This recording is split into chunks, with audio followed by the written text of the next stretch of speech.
Look at a cow. No, really look at it. Imagine you are an early human, 10,000 years ago. You are standing in a field, looking at an aurochs, a wild, aggressive, 1,500-pound beast with massive horns. You are hungry. You have a spear. The logical thought is to kill it and eat its meat. But instead, someone looked at this terrifying animal and thought, I'm going to squeeze the fleshy sacs underneath it, and then I am going to drink whatever comes out. When you frame it like that, it sounds completely insane, because biologically speaking, it is. We take milk for granted. You pour it on your cereal. You put it in your coffee. You buy it in plastic jugs.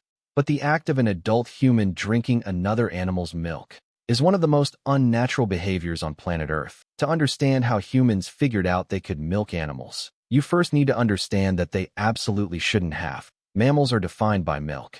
It's right there in the name, mammary glands.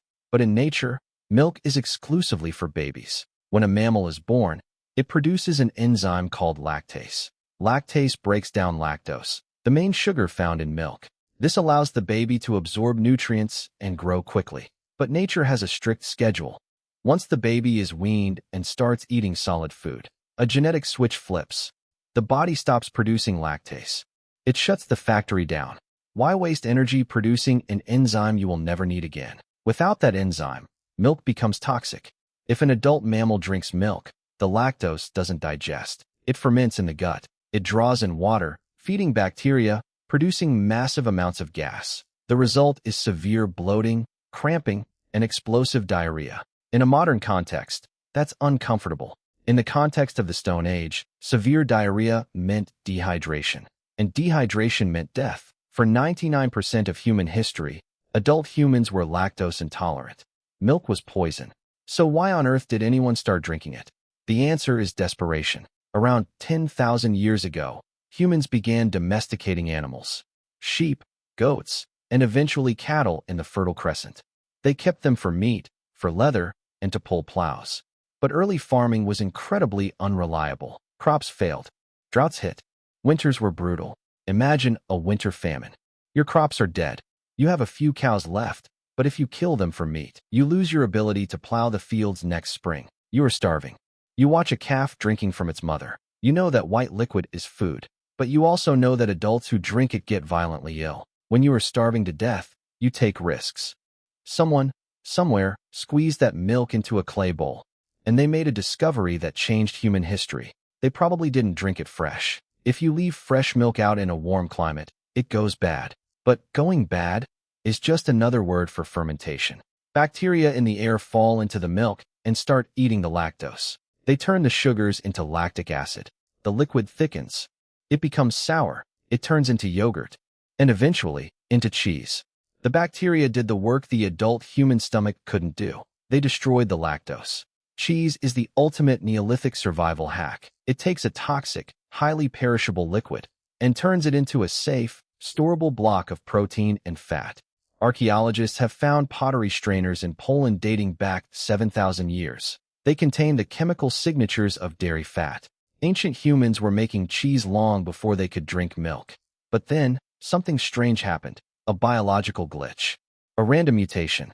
Around 7,500 years ago, somewhere in Central Europe, a person was born with a broken genetic switch. When they grew up, their body forgot to turn off the lactase enzyme. They were a mutant. Today, we call this genetic anomaly lactase persistence. For most of human history, this mutation would have meant nothing. But this person was born into a society that kept cows. During the next severe famine, the normal people had to wait for cheese to ferment, but the mutant could drink the milk straight from the animal.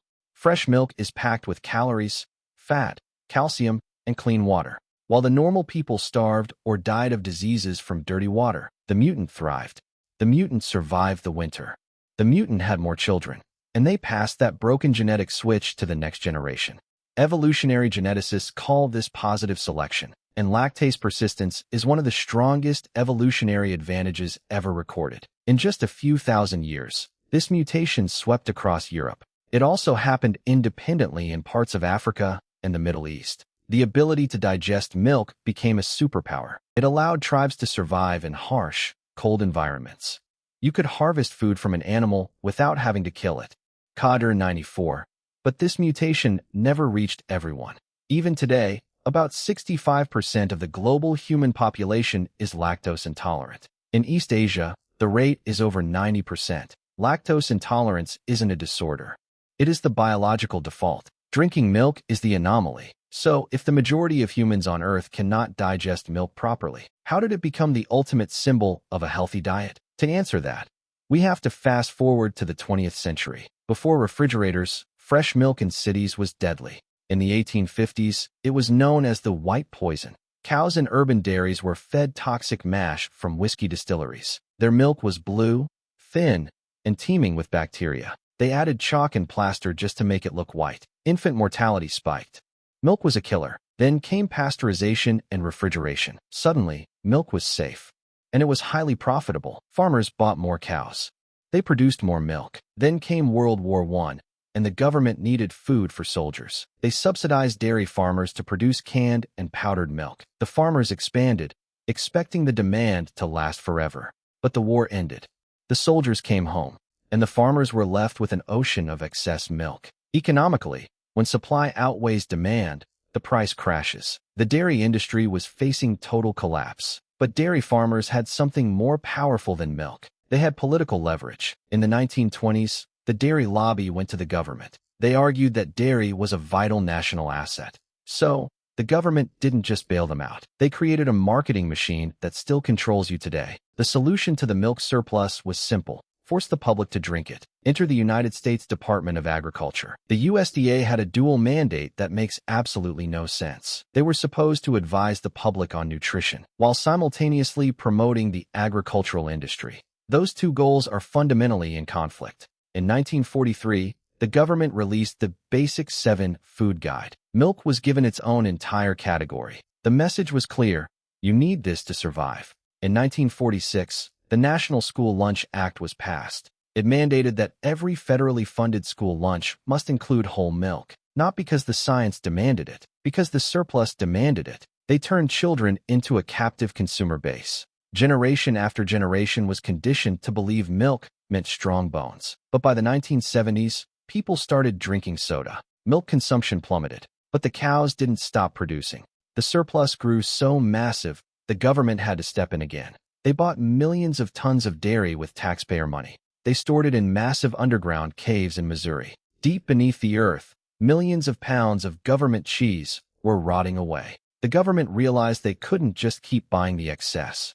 They needed you to buy it. In 1983, they authorized the creation of checkoff programs, a mandatory tax on farmers used exclusively to fund marketing. This is how you got the famous Got Milk campaign. Celebrities with milk mustaches everywhere you looked, telling you that if you didn't drink milk, your bones would snap. It was one of the most successful psychological operations in advertising history, and it was completely decoupled from human biology. Studies have shown that high milk consumption doesn't actually prevent bone fractures in adults. In fact, countries with the highest dairy consumption often have the highest rates of osteoporosis. The calcium argument was a brilliant piece of marketing.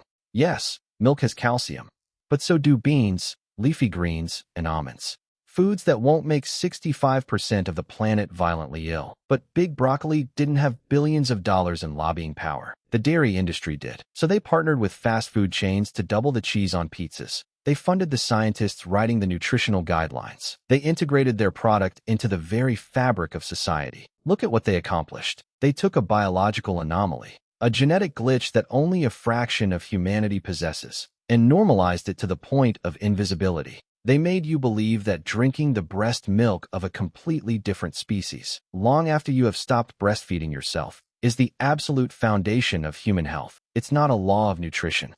It's an economic strategy. When you go to the supermarket tomorrow and you see the endless aisles of yogurt, cheese, and milk, you are not looking at nature. You are looking at the result of a prehistoric famine, a random genetic mutation in Central Europe, a World War I production boom, a cavern full of rotting government cheese, and a century of relentless corporate lobbying. Your diet, your habits, your understanding of your own body were designed by people who simply needed to offload a surplus. They couldn't turn off the cows, so they turned you into a consumer. You were programmed by a billboard, conditioned by a school lunch tray, and sold a story about strong bones, because that is how the system works. It doesn't adapt to what you actually need. It adapts you to what it needs to sell. The most successful lies aren't told in secret. They are printed on the back of a cereal box, served to you every single morning, until the unnatural becomes completely natural, until you forget to even ask the question, why are you drinking that? You don't have to drink it. You just forgot that you ever had a choice.